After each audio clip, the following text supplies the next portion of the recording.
Elkins presents the Elkins Accounting Hour with your host, Chad Elkins.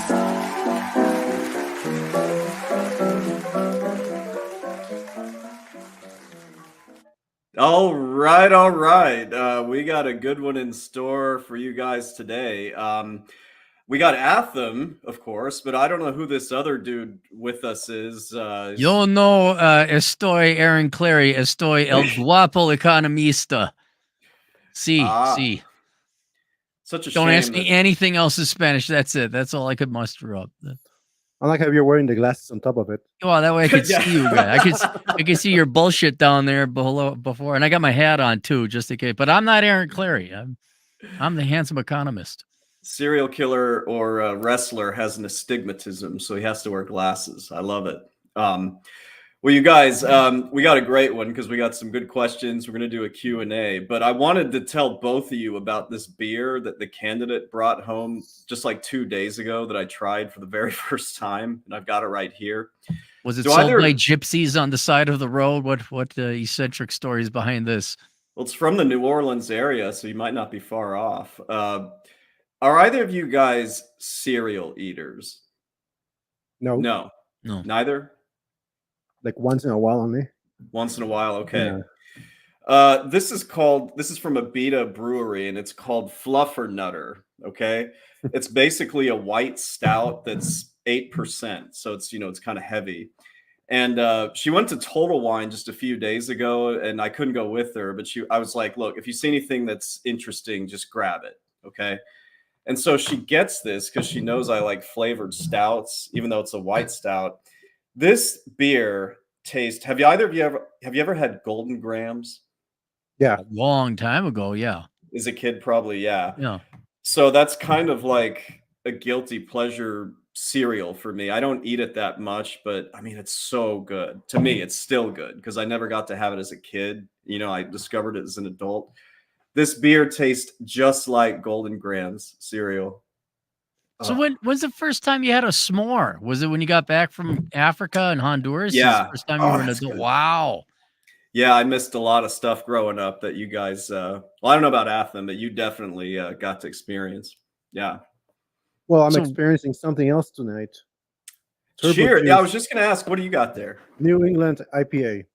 New England IPA. That one's probably heavy if it's a New England. It's only 6.2 ABV. Oh, okay. So that's not too bad. It's about a standard IPA. Clary, I ask you the same questions, but I know you're not drinking anything. Yeah, I can't have fun. No. I'll have some Diet Coke later on tonight at the poker game. Oh, okay. Well, we can get started then if you need to. I'm in over. No, we got plenty of time. I'll take off when I got to take off. So. Okay. There's obviously a big day in this country tomorrow, and I was originally going to tell you guys a story about it, about voting, but I think I'm going to save that maybe for next week. I want to see what happens with the election first, but you'll think it's pretty funny, and I'll tell you guys off camera too if you want. Yeah. So we got a bunch of people. Let's do this. You were asking me about that set a goal thing, and you couldn't. You are a special person. I do not have that privilege. Only you and Jack Napier and a select few people have that establish a goal or set a goal on your YouTube channel because they're testing it now. They're not rolling it out. So I do not have that option on my channel. Yeah, I think it's for those of us who have like hardly any subscribers yet are still monetized. So this show is actually a result of that because, we tested it out last week. I'm like, give me 10 $5 minimum super chats. And I stated I would do a Q&A stream. So I don't have anything set up for tonight. But if you guys can think of anything clever, I will set it up just to see what happens. For what? Another super chat goal? Yeah, because it does give me the option. So on this other monitor, this is what I was telling you the other night. I've got it on the other monitor. I have the actual YouTube stream. So not the StreamYard stream, but the YouTube stream. Mm-hmm. And at the top, there's this little black button that says goal. And it wants you to like add a goal. So you get to set the minimum amount that you will accept as super chats. And you get to set the goal. So yeah. I say if you get $10, you have to issue to everyone for free a shirtless Chad Elkins accounting hour calendar. So you have to pose 12 pictures and themed, October would be Halloween, Thanksgiving would be November. You can wear a Santa hat, but you have to be shirtless in all of them. And if we just raise $10, you have to do it. I think that's a great goal to set. Well, what a shame that we've already got a combined $10 in. Well, there you go. You have to do the calendar now. Yeah, who would pay for that? The chat's like, no one. Absolutely no one would pay for it.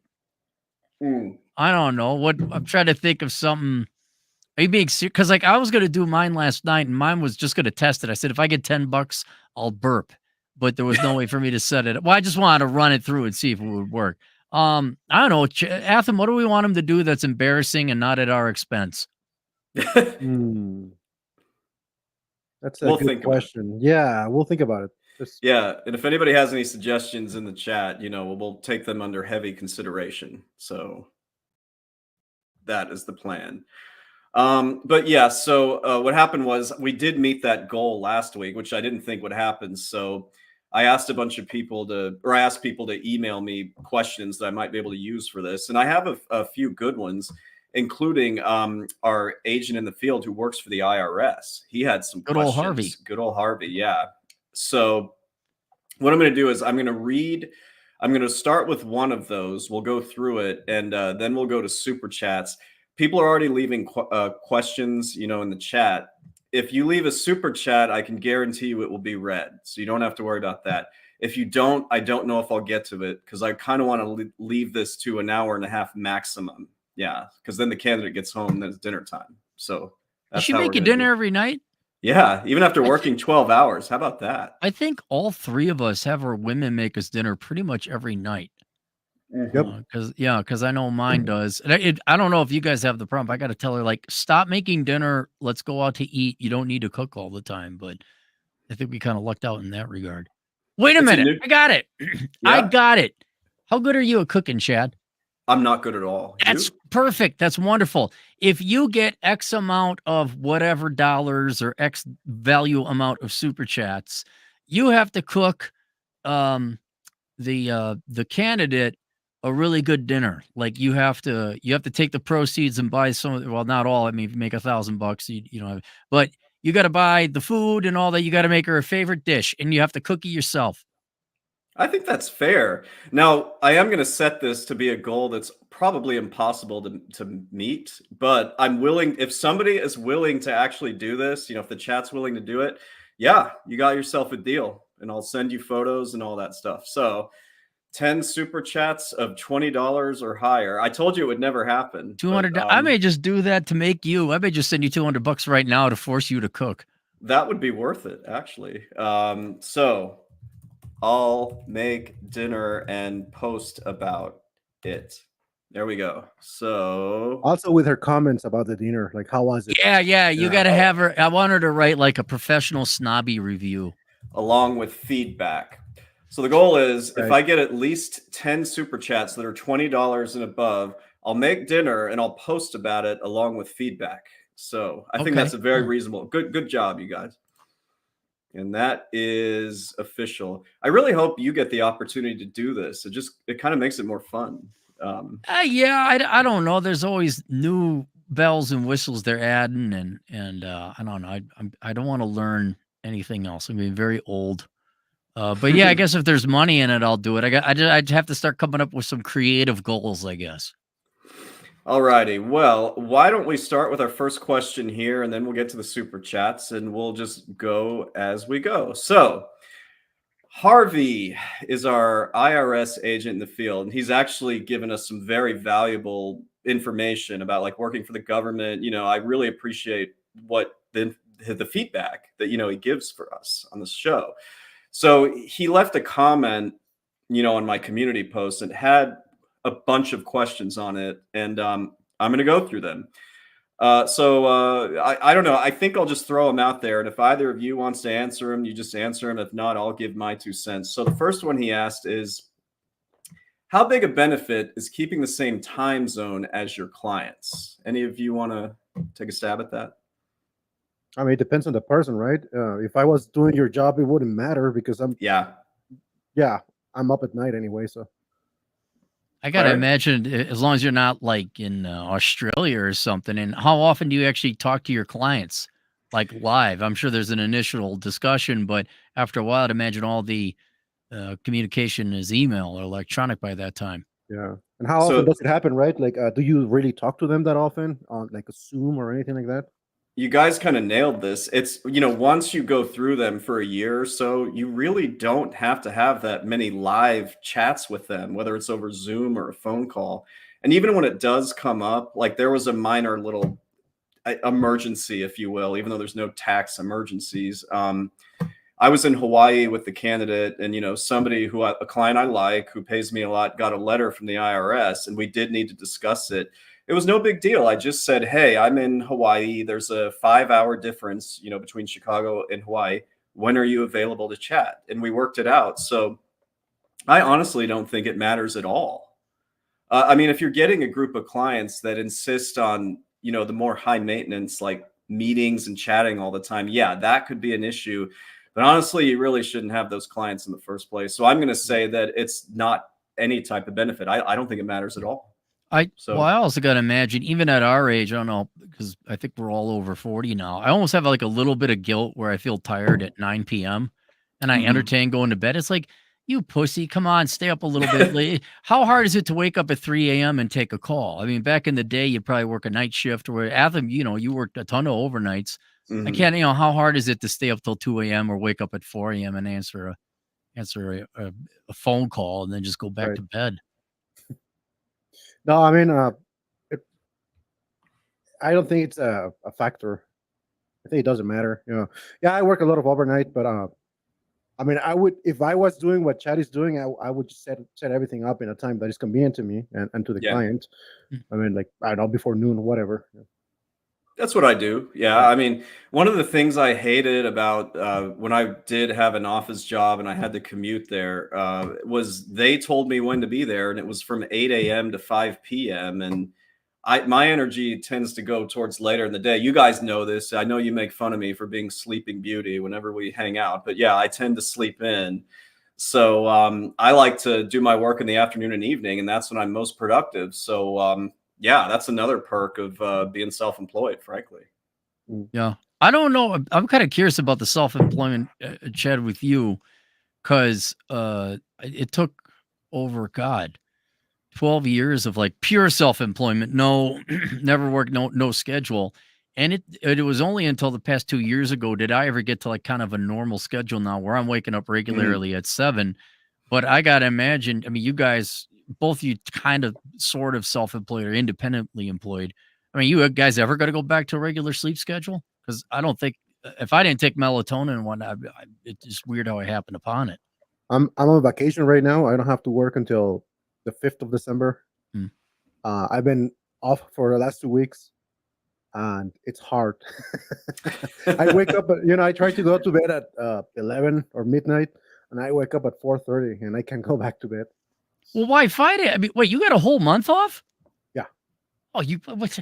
I wouldn't. I wouldn't give a shit. I'd be. I'm up now. Oh, I'm sleeping. I wouldn't care. If I had a full month off, I would just not give a fuck. Like, yeah, okay. I mean, I'd Mm. be like a cat. Like, the cats don't feel guilty when they wake up or go to bed. They do their cat thing. Well, I do some of that, but I also enjoy sleeping with my girlfriend, and I don't always get to. So Oh, trying to, Yeah, I just like to sleep with my girlfriend too. yeah, I'm sure Clary does. I like just sleeping do it with as your girlfriend too. Oh, wait. well, Oh, yeah, oh, yeah, whoa. yeah, yeah, yeah. No, yes, I like sleeping with my girlfriend as well. Yes. I'll say like when you and I visited Atham last, I think it was June. And I stayed with Atham most of the time. Like you were just there for a couple nights. Mhm. Atham, I think there was only like one night where you actually got an actual night's sleep. Like you were up for 24 hours straight at one Mhm. point, right? Yeah, but I don't do that all the time though. I can do it, but I don't abuse it because Yeah. I'm gonna have to pay that bill later on in life, and I don't wanna. Yeah, but I mean, if I must, yeah, I'll do it. It was a special occasion. You were around. It was fun. Yeah, I yeah, it's remember fine. going to bed and you two Hanyakers went out downtown and I get all these pictures in the morning. You two guys all red eyed and high on whatever. things you were smoking? Did you have a You goofball going to bed good anytime time? soon? No. Those were good times. All right. So the next question he asks is, in big cities like Chicago, are firms able to charge clients higher prices? Do either of you want to take a stab at that one?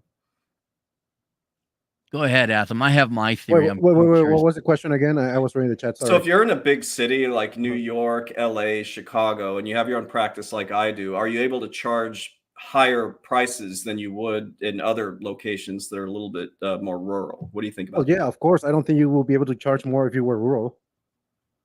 Yeah, Clary? yeah, everything's more expensive in the city. I'm gonna say yes, but it is changing because prices are normalizing as more and more clients are out of the city.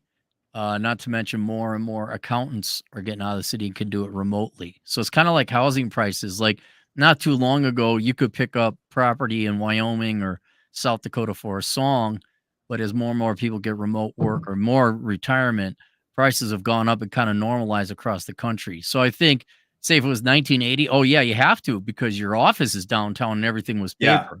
Now that it's digital and you're not anchored to a physical location, I'd imagine that they cannot as much as they used to. They still got to charge a little bit more, but they cannot as much as they used to.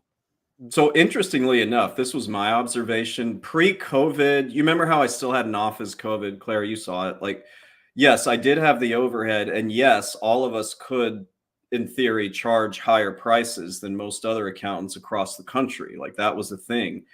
Now that there's remote work and due to this extreme shortage, and I mean extreme shortage, you guys, I think it doesn't matter where you're located, you can charge higher prices. I firmly believe that. It's getting that severe in terms of finding professionals. So you could live in a small town, all peace and quiet, and still charge like as if you were living in the city.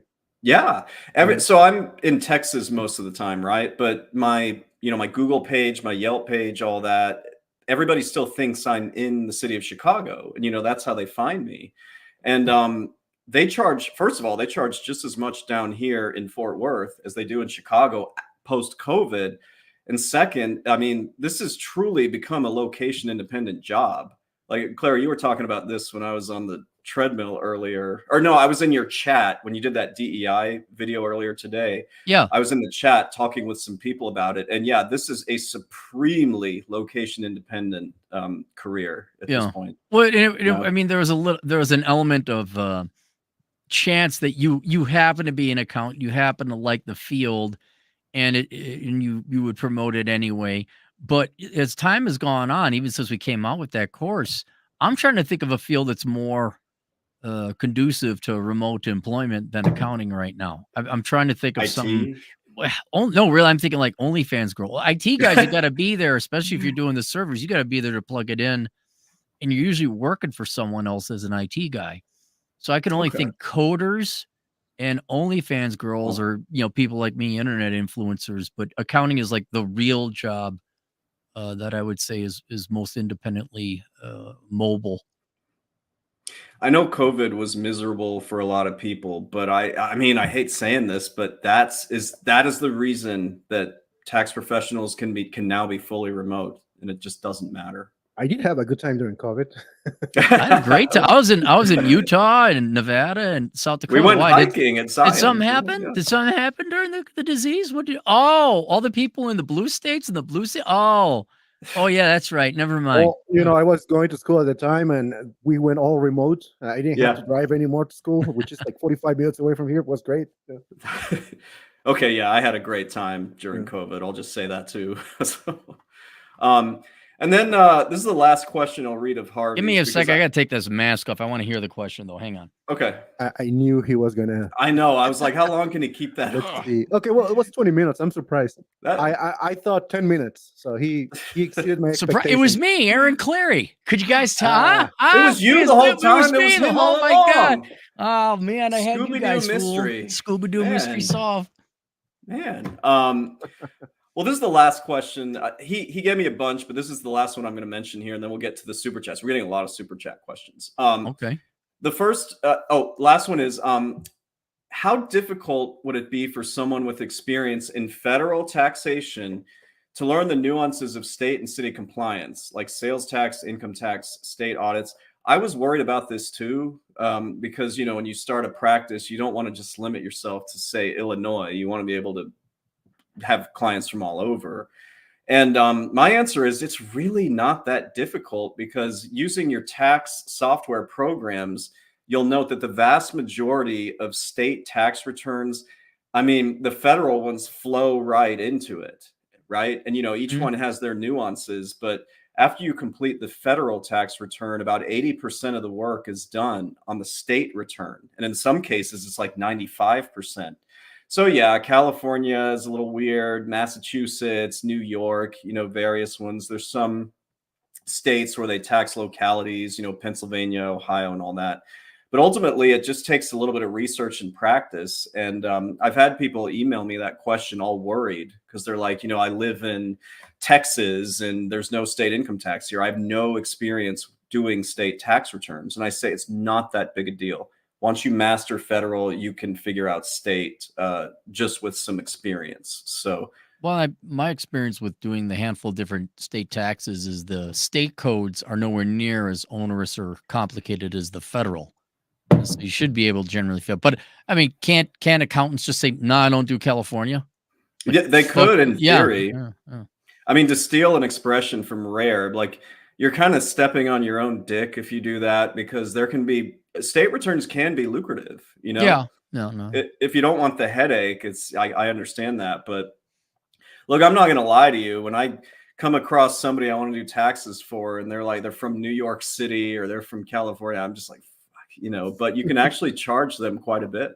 So yeah, well, you sent that email, no, and that's a good stoic approach, because I get those walls of text I send you guys, yeah. and Chad gets all pissed off, but and he ain't even got to read it. I'm the one's got to read it. But you got that one request. You're like, why is everyone so fucking stupid? I'm like, charged to read it. Like, it is an opportunity. Once you can get over, like, why is everyone so stupid? And like, okay, well, I guess I get 3 times the amount of money than I would beforehand.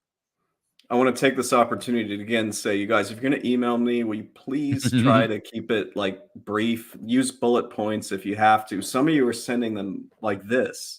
You know, don't do that. So, all right, we're going to get through some super chats here because there's some good questions. I'll let the two of you decide who wants to read it. I'll take this one. ET $5. Hi, Chad. Are you familiar with the business privilege tax in Pennsylvania? If so, how do you go about that when you're filing an S corp? Thanks. ET, I hate to admit this, but I've never heard of that in my entire life. I've never done a Pennsylvania state S corp return, and I think I've only done one Pennsylvania return my entire career. So I have no idea. However, going back to that last question, it wouldn't scare me if I had to do this. You just have to do a little bit of research, and the software program will help walk you through it. So, ET, if you're still in the chat, would you let me know what you're talking about here? I got it right here. It sounds like just a sales tax. A business Just privilege and mercantile tax is a tax assessed on the gross receipts of specific types of businesses, commonly retailers and wholesalers. It just sounds like a sales tax. Sales tax, huh? Yeah. Pennsylvania is quirky because they do tax you locally, you know, just like Ohio. Those are the ones I kind of hate because it's just a lot. It's extra work for like small amounts of tax. So I'm not a fan of those. Because Chris Beckloff lives there. If he moved, everything would be better. Does he still stream? I don't know if I see Yeah, he him. does. Yeah. He does. He does? Yeah. Oh, yeah. Yeah. I think he and Davis Arini should do a stream together. If Arini can afford an electric bill, sure. If he can come on. You want to do this one, Anthem? Yeah, Andrew ___27 says, what does the job look like right now outside busy season? How many hours per week? What task are you typically doing? Guys, I'm not doing shit right now, and I'm absolutely loving it. I mean, I woke up at 10 today. I did a work. We got a little home gym now upstairs. I got some lifting in. I was going to go outside and then maybe do a little jogging, but we had severe storms today. So instead, I got on the treadmill behind me, listened to Clary rant about DEI and how it doesn't have a place in accounting because it doesn't. I think I did a stream on that too. No, in my opinion, once you're pretty established as a tax professional, November and December should be like your payoff for dealing with all the busy season, the busy season stuff from earlier in the year. Yeah. I called the candidate, and because the candidate said a picture of Chad just zonked out on her couch. Just Oh he's yeah. like a cat. And so we're just jibber jabbering, and she's like, I said, is he in his spot? She's like, yeah, he is. He's in his spot, just like the house cat. So you could be a house cat and just sleep. So we're gonna call him the house cat now. And Yeah. what between okay, so where do I want to start? You are busy starting February, not January, right? Because people are still getting their shit together. I'd say by about, yeah, February 1st, stuff's really starting to Okay, so get busy. Yeah. February to mid-April is the busiest part of the season. Yes. Then what? You have 4 months off until September, October? Okay, so May I try not to do anything at all because yeah, I'm burned out, I want to travel, I want to do all that other stuff. So typically May and June are very slow, although the IRS and especially Illinois will mail out notices, so I got to deal with those. So typically May and June, I'm a bit like a tax hole consultant, like you're an asshole consultant, like those months. July, same deal, although it starts to pick up a little bit. August and September and half of October actually get pretty busy because there's extenders. All the notices have gone out for people, my clients, who didn't give me something. So they freak out and they're like, oh my God, what do we do? So we have to do amendments, respond to those. So yeah, I would say it's a bit like a teacher position because summers are slow, as is the end of the year, but they have spring and fall semesters, I guess, or quarters. So, but that October, well, not late October to January. I mean, it's kind of dead. Like you can just do whatever the hell you want. It's pretty dead. Now, the last couple of weeks of December, occasionally your clients will be like, hey, I want to make sure my estimates are okay. Can I talk to you? And I say, sure. And we arrange a consultation. I bill them at my hourly rate. So you can still make money. I think one of the things that people get freaked out about is they're like, well, I'm only going to be able to make money for 6 or 7 months out of the year. And that's not true. Like there's going to be stuff that comes in throughout the year that you can bill for. But having said that, just like Clary, our stream last week with Mateo, if you want to get into bookkeeping, just so you've got a year-round thing going on, you absolutely can, along with tax prep. Or you could not be a whiny bitch like your average teacher. Like, I don't know how to save money for 3 months. Maybe you could just I don't know, earmark some funds. And I mean, what's the difference between making $50,000 a year with a biweekly paycheck and just here's your 50,000, don't piss it away, and you make it to the end of the year? That's one of the things I used to criticize teachers for. I was like, well, they barely have to work throughout the year, and then the comeback that teachers and sympathizers would give me was, yeah, but they're not paid the other months. And I'm like, this sounds like a budgeting problem, not an income problem. So yeah. ET again. ET, $5. How quickly after setting up your LLC can or should you switch to an S Corp status? If that is your intention, does it matter? Thanks. That's a pretty good question. Now, it's a bit of a loaded question. Clary, I kind of feel like you might be able to answer this one. If you need to make a certain, it's not an issue of time. It's an issue of how much money you make. Yes. And if you make, I don't know, what is it, above 60 or 70,000, and depending on the state you're in, then it might be worth it. But it really depends on you have to make a certain amount of money for that tax strategy to pay off. Otherwise, if you do it, you could do it the day of, but if you don't have the income, you're actually, you're paying more in income taxes then? So it's self-employment tax is whole. It's a self-employment tax. Yeah. Yeah. The internet's so bad at this. Like despite anything you're going to read, there is literally only one reason for S Corp status, and that's simply to help minimize your self-employment taxes. Those are Social Security, Medicare. If you're a W-2 employee, you're kind of screwed because you have to just pay whatever you make into self-employment taxes. To your point, Clary, my different CPAs and tax pros will say different things. My sort of gold standard is as soon as you're grossing, so we're not talking about expenses, if you're grossing six figures, so even just 100K, we really need to discuss converting your LLC into S corp status due to the reasonable compensation rule. Because the IRS says that, that's totally cool. You don't have to pay self-employment taxes on all of your net income, but you still have to pay some. So you have to be making enough money that it makes sense to pay yourself a reasonable salary and deal with the admin costs, the overhead, like payroll and the fees you would pay me to do an extra return, an S corp return. Does that make sense? Yes. Well, you've been doing it for me for 4 or 5 years now. So yeah. I hope it does. Go ahead, Atham. Let me do this one. Starscream 1540 says, "Chat, if we were to wake up naked in bed with some dude after a Golden Graham beer binge, would you rather it be Atham or Aaron?" Wow, who would I rather be, Atham or Clary? Wait, he's asking who are you with? Oh, who am I with? Oh, right. If you wake him naked, who would you rather it be? Like, well, okay, pick one. Okay, both of y'all snore. I know that. Yes, you do. Yeah, that's a negative. I think. Okay, I'm gonna say Atham only because we would probably consume substances which would have made it a bit more acceptable for us to just be like, and suddenly wake plausible up. Plausible deniability. Yeah, plausible deniability. Right. That was the term I was looking for. Whereas I'd be sober the entire time. You'd have to basically tie me down. Correct. Right. Yeah. And then you look real bad after. Well, Clary don't drink. He don't do no drug. Where Atham, like, oh yeah, he imagined he was a girl. Yeah, so I think that would be my answer. I do have one qualifier. In other words, it will be more fun with Atham. Yeah. Everything. I'll tell you right now. Y'all looking for a good time? Go hang out with Atham. I'm not as fun as Atham. Soon. Nobody's as fun as that. I admit that. Can you sleep on a hike on a mountain trail? I can't, but Atham can. He's your guy. He's gonna way more fun. Still feel kind of bad about that. Are you guys going to bed anytime soon? I mean, come on. That was a good nap, though. I had to move at some point because I felt that people were. Yeah, well, I mean, that was right next to the trail, and I felt it.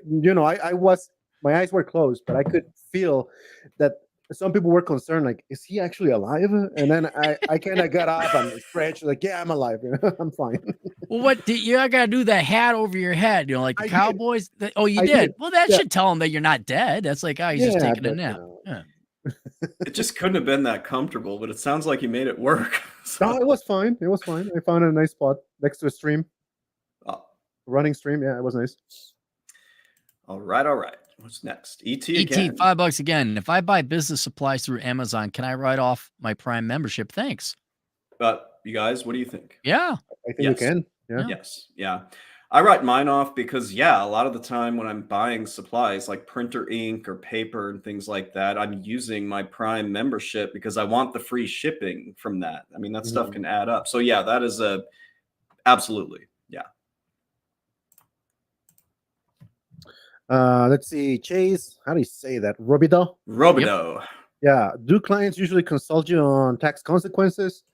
Any stories you can share where your consult saved the client taxes or prevented potential disaster? Thank you. It's usually people that read something or they see a video from TikTok or they, read something somewhere that says, oh, wait, you mean I can write off my entire swimming pool? They try to slip these in on their spreadsheets that they get to me, sometimes even in QuickBooks. They'll include it as a business expense in QuickBooks. Somebody tried to do that. And I was just like, are you freaking insane? And I was like, where are you getting this? And then some influencer was sending out all these videos or links or something that were discussing it. And so that's the first thing that's going to get you audited is making some kind of stupid business expense declaration there. But I mean, the vast majority of the time where I save them money is when they get a notice from the IRS that says, for instance, let's say they sold stocks that they did not report. Okay.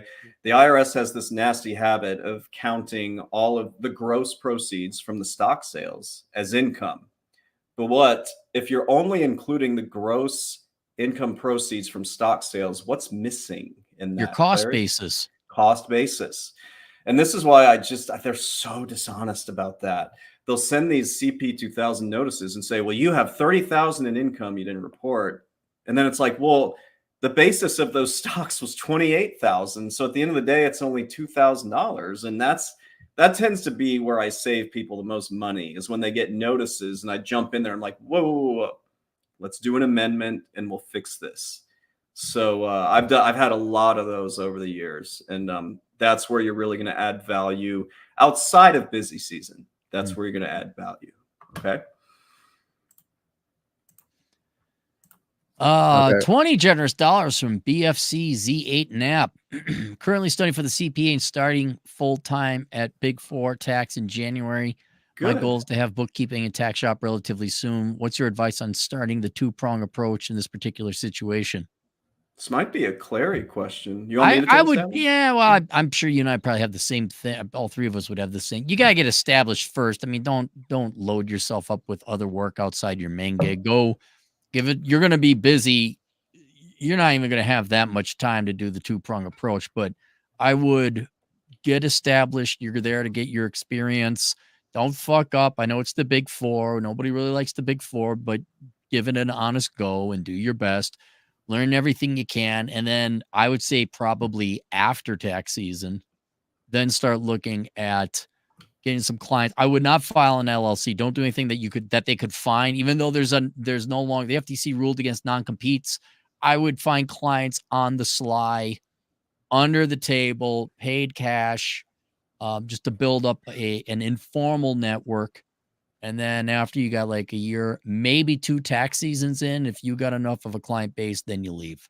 But I would very, very limitedly pursue your, especially the first half a year. I would limit your building of your company outside of your Big Four career, at least for a while. Yeah, I agree. I mean, that's how I did it, right? I was sort of doing this. Clary, I found you for the very first time. I think it was 2012. Like you were doing a lot more in your blog back then. And so I found that, and eventually I found your YouTube channel, and you talked about this a lot. And I was thinking of making a move because I had just paid off my entire student loan debt. It took a while. And I was like, as soon as I do that, I want to go out on my own. But I was scared because I'm like, well, how am I going to make money if I just jump right into it? So I did spend a couple of years doing that two-pronged approach, and I built everything up. And BFCZ8 Nap, I think you should do the same thing. Now, it's going to be a little bit tricky for you because when you're working full-time at the Big Four during tax season, you're going to be pretty busy. But I just encourage you to try to get as many clients as you can. Doesn't necessarily have to do, like when you're doing the busy season work. You can do it over the summer. You can do it over the fall when things are a little bit slower, because that's what I did. And as far as advice on starting the two-prong approach, just do it. Just do it. And well, don't automatically like hire your family and friends as clients. That's probably my biggest advice. But yeah. And I'll mention, a lot of people have been emailing me, can you send me referrals? Just today, I got 3 people that were looking for tax accountants for the upcoming busy season. So yeah, I get a lot of referrals and I'll shoot them to people. Yeah. ET says, what percentage of your cell phone bill is standard for tax purposes as a write-off? Which one of you wants to take a stab at this? Let's see if Atham has the moral compass here. Write-off. I don't know. I would say, I don't know, but I'm going to say 100%. Clary? Okay. What you should do is add up all your phone calls in the minutes for business and pleasure. And then you take a proportional percentage each month. No, I write the whole damn thing off because the feds ain't going to come for me for $200 of debatably not business use of a cell phone out of what's a cell phone bill over the course of like $2,000?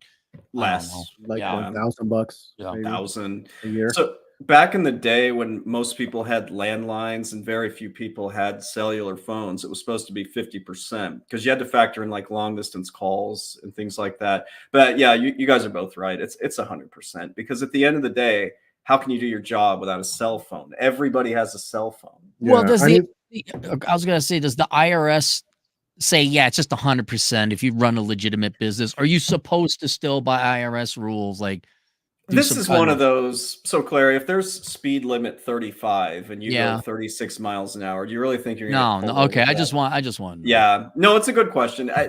This is just not something that people are that interested in. Yeah, You know, the I mean, government if you ask me personally, I never call anybody anyway. It's always text. text. So Yeah, yeah, so if I'm getting a phone call, it's probably going to be from work. Mm. right. Well, Yeah. and think about it now.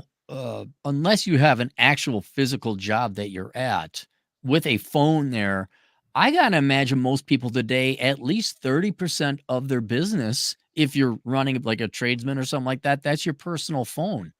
And Right. so, then you'd say there's the capital cost of the phone itself. I would, I mean, all honesty, probably me, especially with all the social media shit I gotta do. It's probably about 85-90% of my phone is for business and very little Yeah. is for pleasure. It's like that with most people too. Women What? can't write off, but you do know the sexual clause that women can't write off their phones, right? What's that?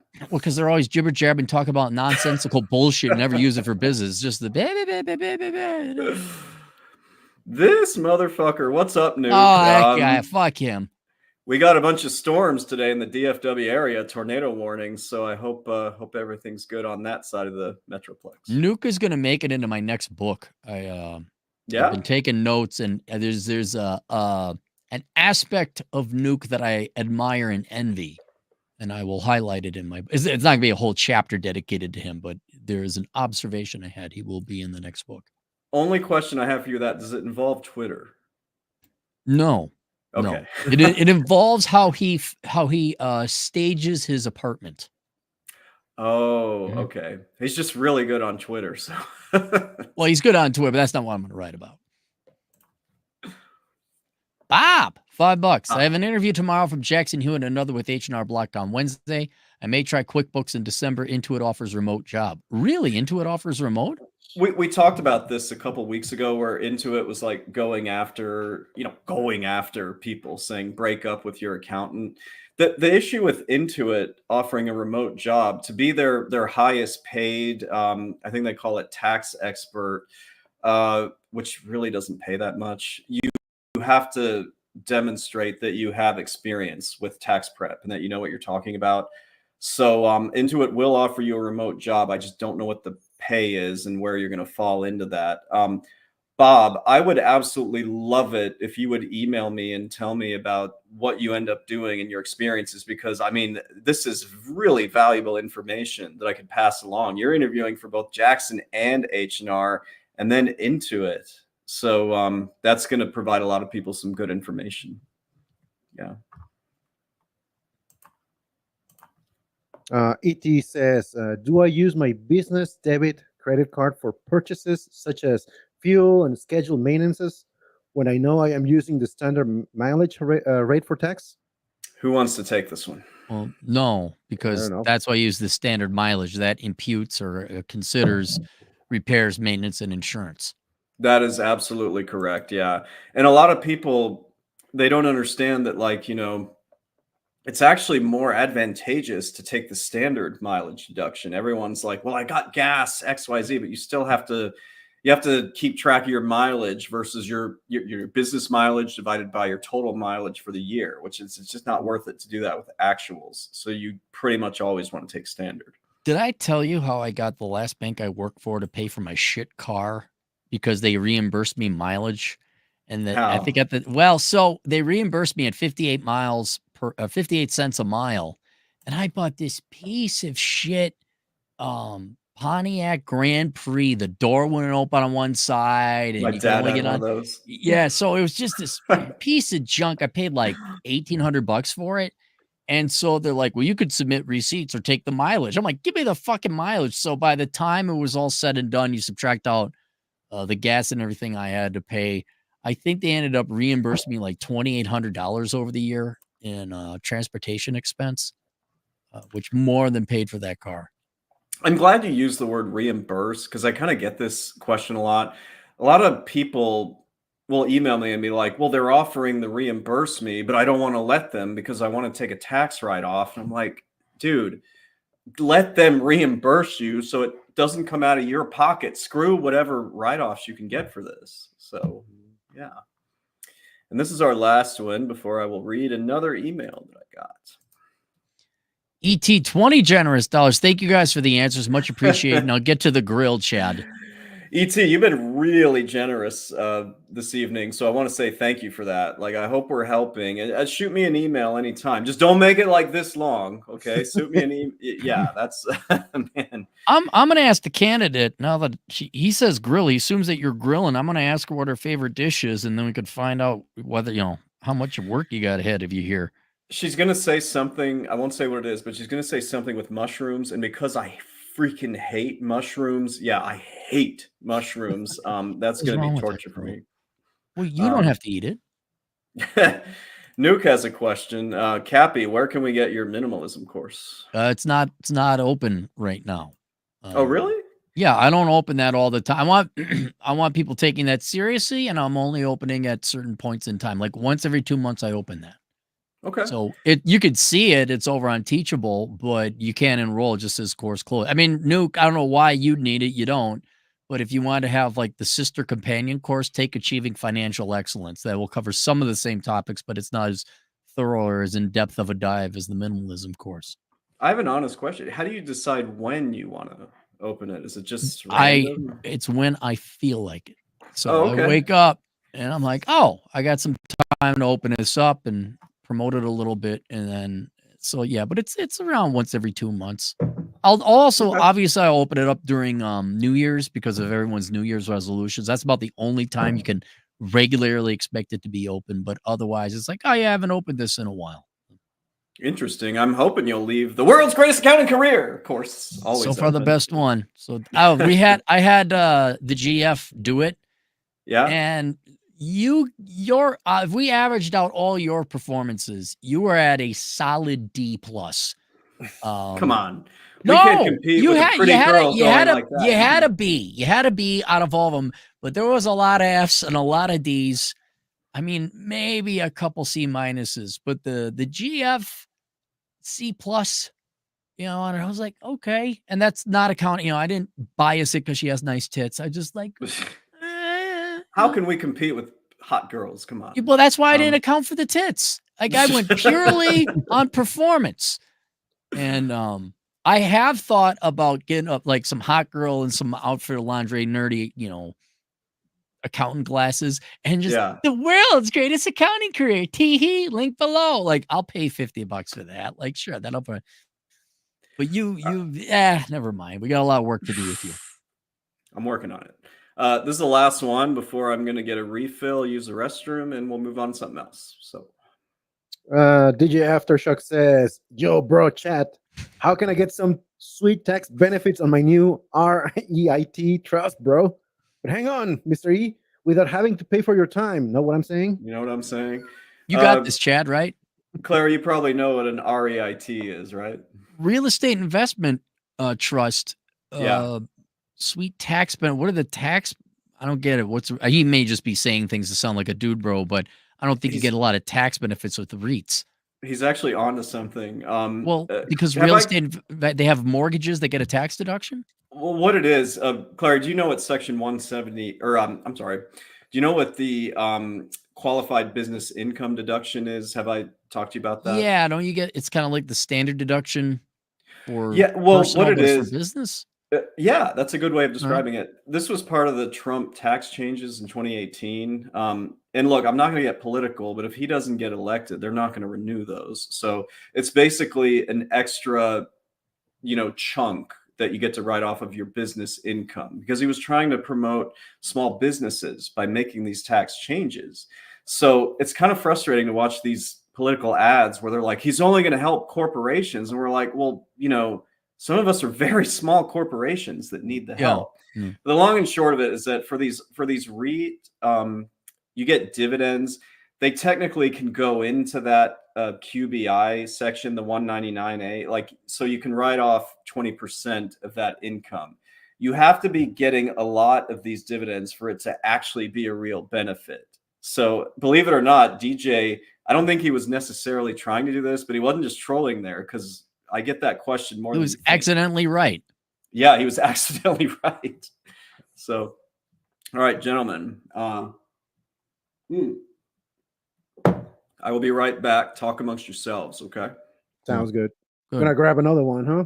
Yeah. Yeah, I'm almost He- empty too. Well, why you grab one too, real quick? Unless you weren't going to have a second. I have a second. You have a second? All right. Yeah. Oh, okay. No, let's talk about among ourselves for now. Okay. How are you doing? Like you don't really it's a rare appearance of Atham, so I'm kind of curious. Oh, I'm doing great, man. I haven't worked in what 2 weeks, 2 weeks and a half. How many jobs you got now? 2 or just 1? Just one, but I'm on vacation Mm. until December the 5th. So that's great. And Now, I have my old man is visiting. He's arriving tonight. oh, cool. Yeah. Are you going to staying take him out shooting guns and all that too? Yeah, all the Mm. go shoot guns and drink whiskey and smoke pipes. My, Well, he's my a old, cigarette smoker, but he'll join me for a pipe or two. good. My old man's visiting too, so I got like a poker game and everything, and going to introduce him to some people in case he ever comes out here and lives. But it's kind of cool when the old men come by and swing on by and actually visit their sons. So that's kind of neat. Yeah, it's all good. We might even go to Vegas for a little bit, a couple days Okay. maybe. Yeah, I need to do some paperwork there, and I'll let you know. See if you're around. Maybe we'll go grab a cigar or something. If he's coming, because I'm not going to get there till about December-ish, maybe late November. Okay. Are you? Is he like showing? He said he's showing up tonight. I mean, how long is he sticking around? He's sticking around for a month. Boy, we might. But I would love to meet your old man because he looks Yeah. just like you. He looks like this old He badass. He does. If you are in Vegas late November, even early December, we might be able to make it happen for sure. Okay. Well, if you go down, let me know. I'll give you the code to the Southern Command because the owner he's gone. He went down to your home state. But yeah, and then you and the old man can don't have to spend money on lodging or anything like that. Okay. Yeah, sure. Hopefully we'll get to see you. That'd be ideal. Yep. And then you have seen me more. And then Chad, he prevents the candidate from coming to South Dakota. So I know nobody likes South Dakota. Everyone. No, man, I was gonna go see you, but I was not expecting him to come visit me. Well, you don't want to come in November anyway. Well, I mean, early November is fine. Whatever. I just don't want Atham to have to drive diagonally through the whole state of Wyoming like he did last time. No. I'm flying next time. I told him Rollins, be careful about Rollins. And then he went through Rollins. But fuck that shit. Dude, I was hoping that I didn't have to stop there, but I look at my gas at a gauge, and then I look at Rollins and I'm like, shit. I stopped there on the way. I was driving a friend. She didn't like driving, so I was like, okay, I'll drive, but you got to pay for everything and all that other stuff. So we ended up going through Rollins, and it had been years since I've been through Rollins, and it wasn't as bad as I thought. There's a restaurant there called Cappy's, and so I was like, oh shit, I gotta stop there next time. But I went on the they're bigger now because they got a Walmart and a bunch of houses got built. So I don't know what the fuck they found out there. Oh, who would want to live there? But first thing we do when we step out of the car, fucking wind. And I'm like, oh yeah, it's Rollins. Here we are. The wind never stops. Yeah, it's freaking Wyoming. It's pretty much everywhere, right? Yeah. It's well, like yeah, they're pretty 75% of the state is tundra with barren kind of mountains. Flat and gray. Flat and gray, and there ain't no trees to stop the wind. It will. It's like being married to a nagging wife. And then there's like a third that's all what you see in the pictures. The rest of it doesn't look like Yellowstone. That's like in a corner, isn't it? Yeah. There you go. Yellowstone. Yeah. I've still never set foot in that state. Like that's one of the states I've never been to. You're not missing out that much. Yeah, you're not. I honestly, Chad, if you ever come visit in South Dakota, what we'll do is we'll do a rocket run out to the Bighorns, crash there because that's only about 2.5, 3 hours away. That will put us in striking range of Yellowstone, Beartooth, like the no joke fucking mountains. Do a quick fucking tour and then maybe a hike or two, and then that's all you really need to see of Wyoming, because the rest of it, I mean, it can burn, and it does with wildfires. It can burn, and the landscape doesn't change. I have always wanted to go to Yellowstone. Like I admit that it's still there. All right. I've never been. Yeah. If you guys weren't disgusted by the beer I last had, this one will top it. I guarantee you. This is a chai milk stout from Left Hand Brewing Company. Okay. And I'm just trying to get rid of this one. And frankly, I'm only drinking it because it's only 5% ABV. Like I have to still be functional for when she gets home. So Will two beers knock you out? no, it probably won't. But like I did a lot of exercise today, and I haven't actually eaten that much. So I'm just like I'm now realizing, crap, I did not plan very well. You have to remember, I've only been awake for what 7 or 8 hours now. So Chad, are you hungry? I am a little hungry. Yeah, Okay. Why are you more hungry? because I worked out. You should be more hungry. Wait, what's that coming from? Nothing. Me and Aaron, Anthony. Did you eat? I don't have that problem anymore though. That was with my last girlfriend. I know. Yeah, yeah. One thing I just can't believe, Clary, they got rid of that pastry shop in St. George. That's really hurts my heart. Oh, yeah, man. That one. Is that the one where I ate like 5 desserts? Yeah, I think you had 4. Yeah, 4. Yeah, 4. It was 4. And they weren't Alvarado. small desserts either for the audience. I mean, they were. No. I bet you at them you consumed at least 3,000 calories between those 4 pastries. But we hiked quite a bit that day. Yeah, a lot.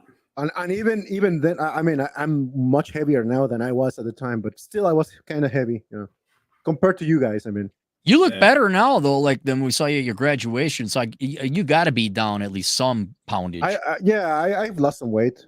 I could lose more for sure, but yeah, I look way better than when I did a year and a half ago. Yeah, it was very different from the year before, the summer before. Yeah, you looked better. Yeah. All right, I actually need you guys' help on this one because I'm not really sure how to answer. This is from Steve in Austin, and he said I could say that. He's like, you can use my name. Said, hi, Chad. Would you recommend getting QuickBooks Pro Advisor certified? It costs $500 to take the test. About 25 years ago, I wasted a lot of money getting Microsoft certified in MCSE. I'm not sure what that is. I never used it in any job I had, and it really bothered me that I spent so much money on it. I really want to take the Aaron Clary class on becoming a bookkeeper. I think he's talking about the accounting career. The world's greatest accounting career. Yeah. A++. I'm taking a class right now at Austin Community College in Texas. They give students a 1-year access to QuickBooks, which I think is really nice. There's a lot of videos online and on torrent sites, so I have no problem learning it. I just need to figure out how to initially break into the field, probably via temp firms. This is bookkeeping. Yeah. So what do you think? Don't bother or bother? I'm too old to get a CPA license. I was a stockbroker 30 years ago, starting at Schwab and a day trading firm. Learned a lot, but never made any money at either. Please let me know. I appreciate your help, and you have my permission to use my questions in the stream that you're about to do. I didn't really know how to approach this one because he's asking if he should pay money to get that credential. Yeah. And how much? $500 to. Is that the difference between life or death? That was my reaction. I was like, no, and I'm not trying to be funny here. It's just a real thing. And if you get it, how much is it going to help you, right? I mean, you're the expert about that. Is it worth $500? To me, I think it would be. Clary? It sounds like it. I'm a layman here. 500 isn't. I mean, yeah, it's a lot of money, but it in the grand scheme of things, if it increases your wage by $15 an hour, well, you'll earn that back in 1 work week. I am concerned, and I wish I had more research here. I don't think you need the QuickBooks Pro. Like, there's gradations. The QuickBooks program I'm familiar with, that's offered through, what's the company that owns it? Intuit? Intuit, yeah. Intuit. So you can get QuickBooks certified. I don't remember it being a pro. Now, it may be the same company, but if there's just a regular QuickBooks certification, I would just go with that. I don't know if you need the golden standard because no employer is going to differentiate. Are you QuickBooks certified or not? Oh, he's QuickBooks Pro. So I don't remember ever seeing the QuickBooks Pro certification. I do know, though, on the world's greatest accounting career, Intuit does offer a fair amount of courses that you can take, one of which being the QuickBooks. And then if you get QuickBooks certified, you are then allowed to, on the website, offer your services, and then people go and look for contractors. So let's say they are one in the same class, because the one I remember, I think it was only like $120. All right. So I'm thinking there's two distinct classes, but let's say they're both 500, this one, the same course. The fact that you now can list your stuff on QuickBooks, the website, or Intuit, the website, you get like, it's almost like a LinkedIn profile. You get information you can put up and all that. I would almost just do it for that sake. So you could say you're QuickBooks certified. If there is a cheaper version, I just do QuickBooks certification and not the pro. It's how many years experience you got.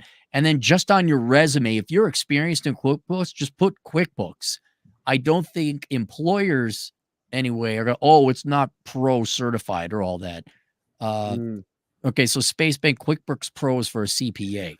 I was gonna say, like, no. Okay, so he's taking the one that you were talking about. The if you are going to go out on your own and you find a business and they say, I need a bookkeeper, never in the history of mankind, I believe, has that business owner said, well, did you take that one, $500 course? So on the one hand, I want to say, I don't necessarily think you need to do that. But on the other hand, I want to make sure that you're getting enough experience with this. This is if you're Steve, and I'm telling you, Steve. So I'm saying maybe don't jump right into that. Don't just sign up automatically and kind of take things as they come. But yeah, even if $500 isn't going to break the bank, I don't think you need to jump right into that. Right. Yeah. I would get the experience first. And then here's the other thing to give you do you guys know what it costs for, on average, one college credit of in-state residency tuition? Can I guess? Yes. Yeah, I can guess. Well, you go first. You go first. No, you go first. Okay, in-state credit, $500. Okay. Yeah, I'm gonna say 400. 406. Really? Wow. Yeah. That's like one credit, not a course, one credit. So In-state too. In-state, yeah, on average. Yeah. So I mean, it there's was 300 something when I was going to school. yeah. So I was paying out of state, but yeah. Yeah, $500. Sure, that's groceries for, well, in my case, like 3.5 months. But I mean, there's stuff you could be pissing away your money on a lot more. It's time for me to go get a refill. I'll be right back. Okay. Yeah, I'm not sure I would do that. Bookkeeping, like Clary talks about progressive credentialism and all that stuff, but bookkeeping is the one area of accounting where I don't really think anybody really cares about the certifications that you have. I mean, if you're going to work for a company, they might ask you about your proficiency with QuickBooks, but beyond that, I don't think it matters. I'm back.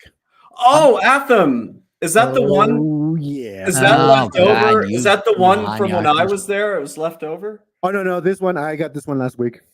Dude, so Atham's drinking my favorite. I'm drinking the chai version. Oh, it's the same brand, right? Left hand. Same brand, left hand. Yeah. It's a Colorado. You got, yeah, just for the audience to know, this is what they do when they're in person. They become two little giggly girls. Oh my God, what kind of mushrooms did you get? Oh my God, I got these Mushrooms.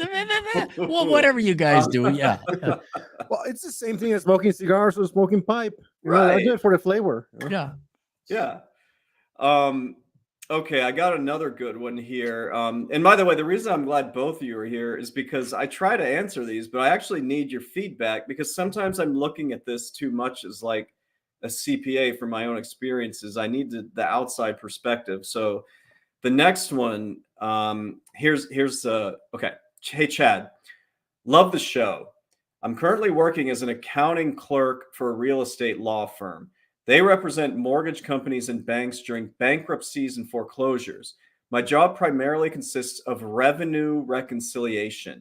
I enter into a spreadsheet what the firm paid, what the client paid the firm, and from there it will either be a gain, a loss, or a balance.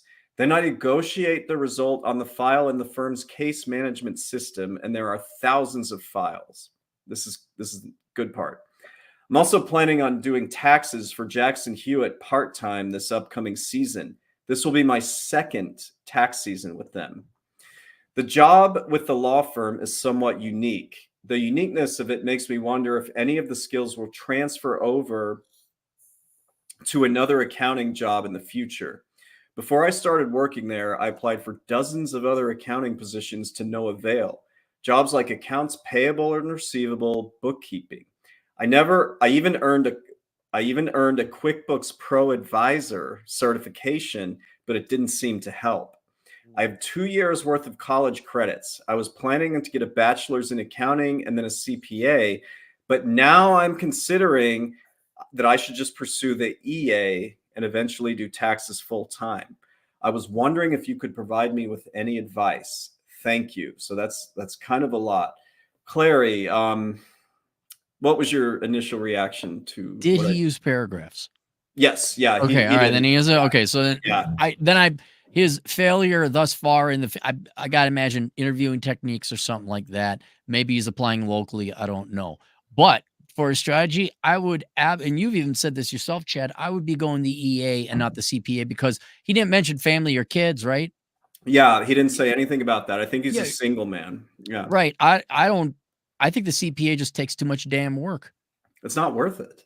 Yeah, it's not worth it. And you can go start a tax practice with an EA, which I mean, how long did it take Parker to get his certification? A year and a half? Like not like a little over 6 months. He was in the chat earlier. Parker, if you're still here, chime in. The EA you can get very quickly, and now he says he has 2 years worth of college credits, and he wants to get a bachelor's in accounting. I don't even think he needs to do that. No, You know? I'd just go get your EA. Plus, if he's already got the 2 years background, he's gonna be pretty prepared. I mean, I wouldn't take the test Yeah. right off the bat, but he's not unfamiliar with accounting. Couldn't he So just get a job in H&R Block for next season? Jackson Get the Hewitt. practice, work on the EA, and Yeah. then just do it by himself or mostly by himself next year. I mean, that was what I was thinking, and I didn't have a chance to ask him this because I just got this one like an hour ago. But I wanted to know. He's talking about doing tax, with Jackson Hewitt, right, part time. But then he's talking about his job with that law firm and whether it can be transferred into an accounting role. And my answer to that is like what he's doing sounds very, very similar to like accounts payable and accounts receivable. Mhm. So, I mean, it is bookkeeping, but it's one of those bookkeeping roles where this is where AI can honestly be a bit of a threat currently in the accounting industry. And when has accounts payables and receivables ever paid that much? No, it doesn't. Yeah, It I mean, doesn't. billing doesn't. I mean, there's gradations within the account. That's usually an entry level position. Yeah, You're learning one very a critical, important, but it's a singular aspect of yeah, accounting, and it's not terribly difficult. right. So if he was sitting with me right now, I would be like, okay, do you want to get into tax or do you want to stick with, the bookkeeping angle? Do you want to do both? Like, what's your end goal? So the only answers I can give are what you've already said. You don't have to get an accounting degree. You don't have to be a CPA.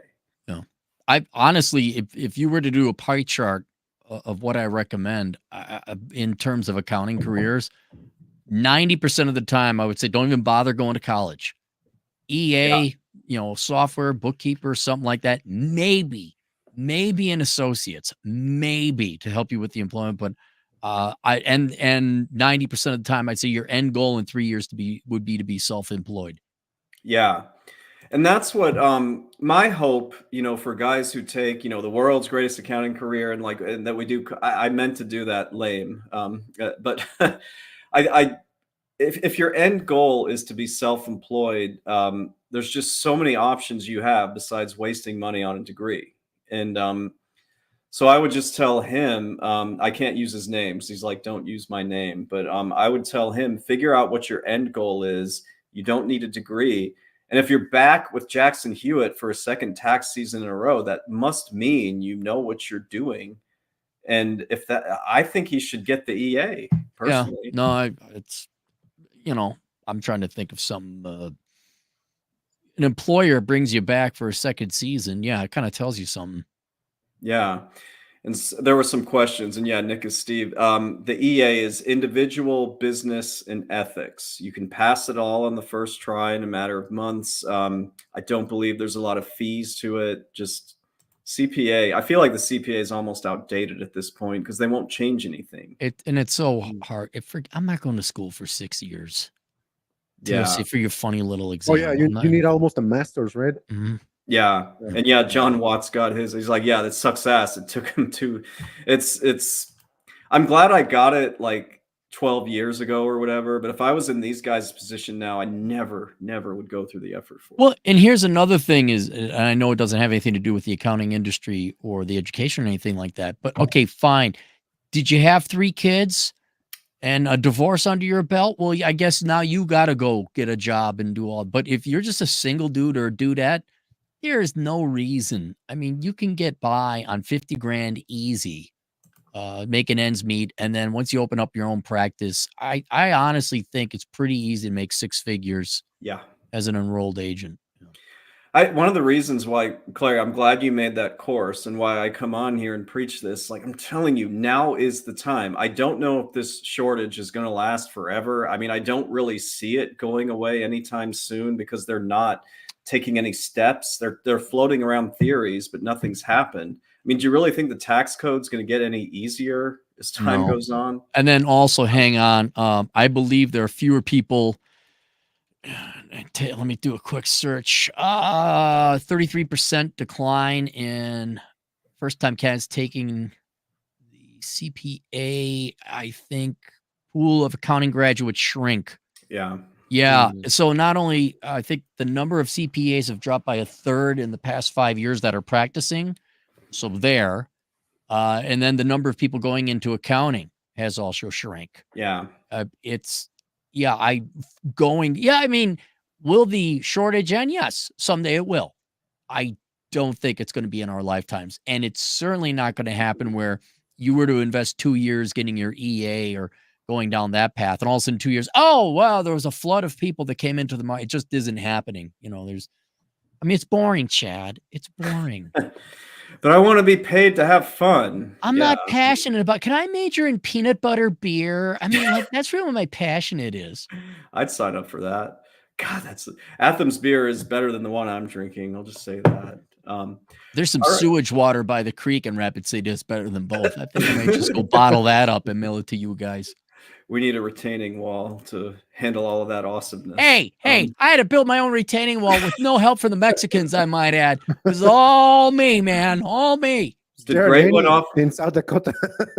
Did Great One offer to help you or no? Hell no. He's busy with his own shit. He's more employed now than ever. Like, it's weird. We're all like adults now. It fucking sucks.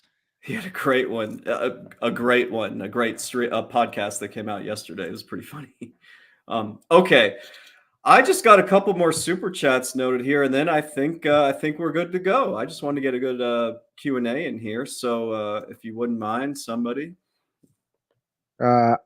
Anus potatoes. Anus potatoes. I'm naming my dog that. Anus potatoes. Good one. Yo, Chad, big fan. Starting at HR blog in January. Well, cool, man. Like I tell everybody that's doing this for the first time, please send me an email. Let me know how the experience is going. Let me know your location and all that. Like I've been saying, please don't make it this long if you're able to avoid that. But, I do want to hear about everybody's experience because it helps me kind of pass the message along. You still want, I could see you still want people to do that anti-Spurg course, like how to be normal, the personality course, huh?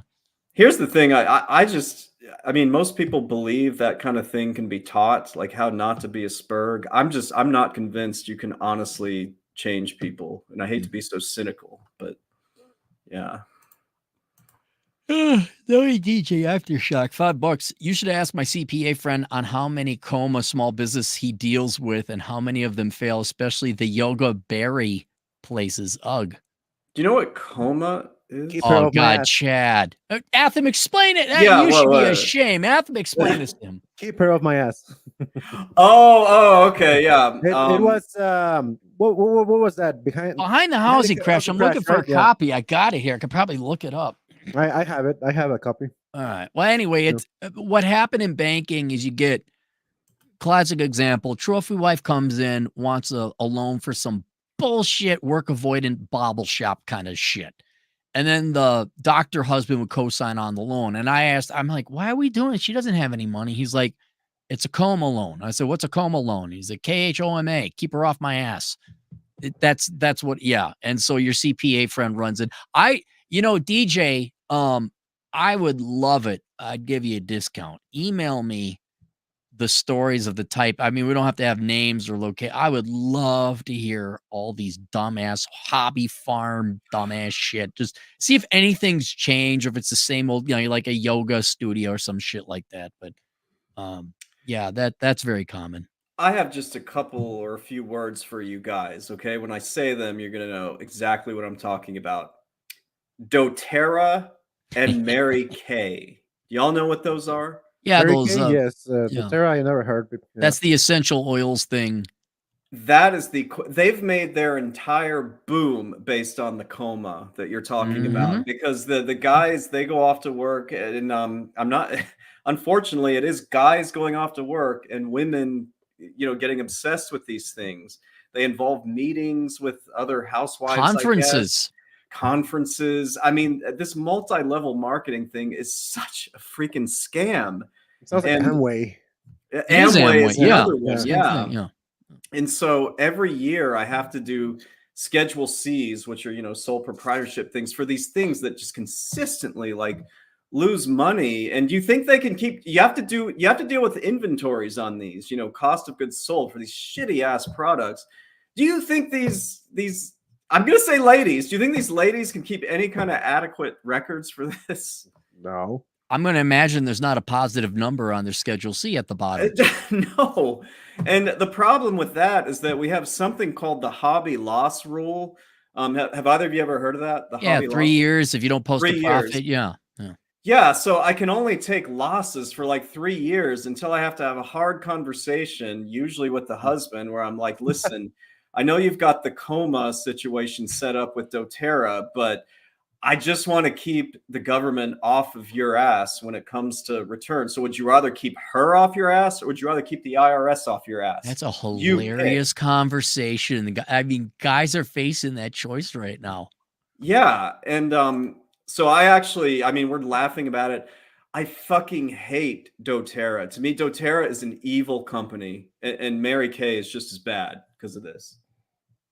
Operation Evil, Clary, if you're still doing you know what? I'm more familiar with doTERRA than you might realize. Well, guys, that was all. Oh, I got one more from DJ Aftershock. Oh, no, we did that one. Yeah, same one. That was really all I had. Did either of you want any closing thoughts on this? I think you should go ahead. Sorry, yeah. If you're thinking about doing this, starting your practice, blah blah blah, or going into HR and blog to get experience, do it now. Yes, now is the time. Yeah, don't wait. Yeah. Did you meet your goal? No.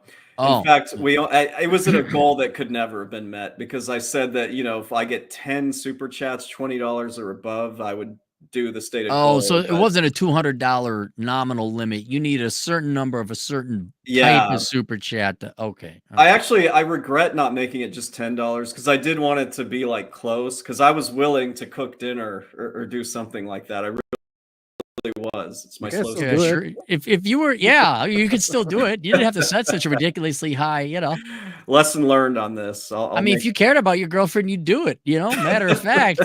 If you don't, I'm probably going to get a call like, oh my God, the house cat won't make me dinner. I'd have to cook mushrooms, which. Wait, what, why can't you tell us what her favorite meal is? Well, I can. Do you ever eat chicken marsala? Yeah. It's full of mushrooms, isn't it? Delicious. It can be, or you could put capers or onions on it. Yeah. I just think it's gross because of the mushrooms. You can take the mushrooms. Well, with marsala, you can prepare the mushrooms separately, and then you can add it. It's true. If you want. You don't put it in with the marsala unless you mix it in with the marsala itself. So you could have the mushrooms be separate from the whole thing. Real quick, we have this funny thing between the two of us. What do you guys think of olives? I hate them. You hate them? Yeah, I can't. I like them. I don't just kind of eat them raw. I do like them on a charcuterie Mhm. deal, like if you're Yeah. like at a cracker or something like that. They serve a nice salt purpose, but I'm not like going on. Like if I had to choose 5 things that you get to eat and that's all, the olives are not going to be in the top 5. So the way she feels about olives is the way I feel about mushrooms, and I happen to really, really like olives. So it's Oh just god. we talk about that. We're like, it's interesting how some people just really freaking hate one thing and they Yeah. really like another, and then it's like vice versa. So that's like our two. So I hate olives. You don't But I like love olives? mushrooms. I love mushrooms. so then, well, yeah, not the type you smoke. Yeah, What do you what do with type? mushrooms? Do you eat them or do you smoke them? You eat them or you make You it eat them. or you make a tea.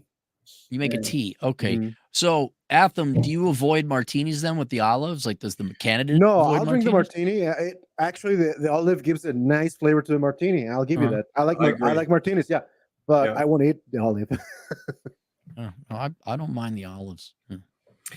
Guys, I really appreciate it. Like, I enjoyed it, and I have to travel next week. I don't think I'm going to do another stream this week, but if there's time, I'll do a stream next week. I have to head back to Chicago. Long story, You.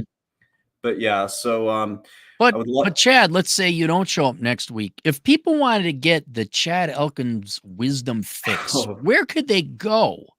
And at the same time, help improve the chances with a rewarding career in accounting. Was there a resource they could consume in your absence? Are you ready, Atham? Is going to be cringe. Here we go. I'm gonna wait before he does it, Atham. What's your grade score going to get? I'm going to guess it's going to be a C minus, Ooh, C plus. C plus. Okay. I have faith in you. so just barely average. Man, you guys are harsh. The world's greatest accounting career. That's a good B, man. You There were you go. actually excited about that, but I you am blew me in. excited about it. Yeah. Yeah, that was good. So I've linked that in the description. So And why should people click on your link, just so we know?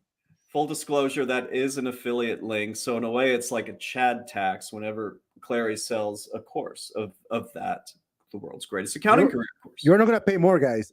Aaron is going to pay more. I'm going to pay. Yeah, this isn't a Chad tax. Chad ain't paying it. I'm paying Chad. So if click on you that. hate me, you use his link, and then I'm out like 25%. That's a lot less cigars that I get to smoke. So what's fun is that the affiliate link, I haven't really been paying attention to sales or anything like that. It's just all of a sudden PayPal sent me some money. They send it at the first of the month. So like, a few days ago I get it. I'm like, what the hell is this? And I look and it was it was sort of the cut from the affiliate. Yeah, link. no, it's a weird world we live in now where all my payment, I don't get the last time I got a paycheck from an employer, like in the mail, I mean, it's like not even automatic deposit. It's all like PayPal and whatever, Venmo and all this other weird stuff. So, So Yeah. you can, and where can you find that, Chad, if they can't find the link down below? You can also find it. Well, you mean like the website, the Teachable website? Yeah, Teachable. You can find it on Teachable. Teachable. Yeah. Yeah. So any final thoughts, gentlemen? I would take immediate opportunity to capitalize on accounting career today.